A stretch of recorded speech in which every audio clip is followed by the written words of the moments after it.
পাপা বসবে। Hello everyone, good morning. আজকে নিয়ে আসলাম আরেকটি নতুন ভিডিও।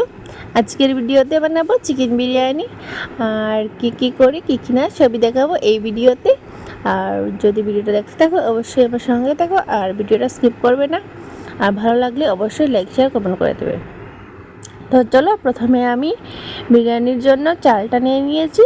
আর চালটা এখন ভালোভাবে ধুয়ে এক ঘন্টার জন্য বিছিয়ে রাখবো।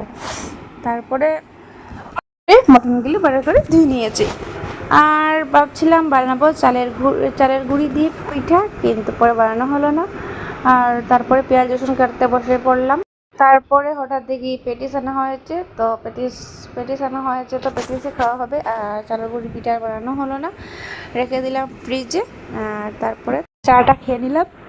তারপরে পেঁয়াজ রসুনগুলো পেস্ট করতে রেখে দিলাম।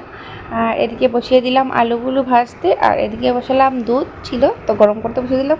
ভাবছি দই বসাবো না কি করব, দেখা যাক কী করি। আর এদিকে বিরিয়ানির জন্য জল বসিয়ে দিলাম, আর জলগুলি ফুটতে ফুটতে চালটাও দিয়ে দিলাম।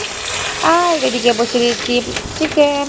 আর আমি চিকেনটা না আলাদাভাবে মানে পুরো বানিয়ে নিই, তারপরে আমি আর ভাতটাও পুরো বানিয়ে নিই। তারপরে আমি মানে হওয়ার পরে দুটোটা একসঙ্গে মিক্সচার করি। কিন্তু আমি যে একবারে চালে যে মাংস দিয়ে যে একবারে বিরিয়ানিটা আমি আসলে কোনো শিখিনি, আর ট্রাইও করিনি, কারণ আমার মনে হয় যদি নষ্ট হয়ে যায় আর কি। তাই একবারে করি না, মানে দুবারে করে তারপরে একটু স্টিম দিয়ে বসিয়ে দিই। তো দেখো এখানে হয়ে গেছে চিকেন বিরিয়ানি।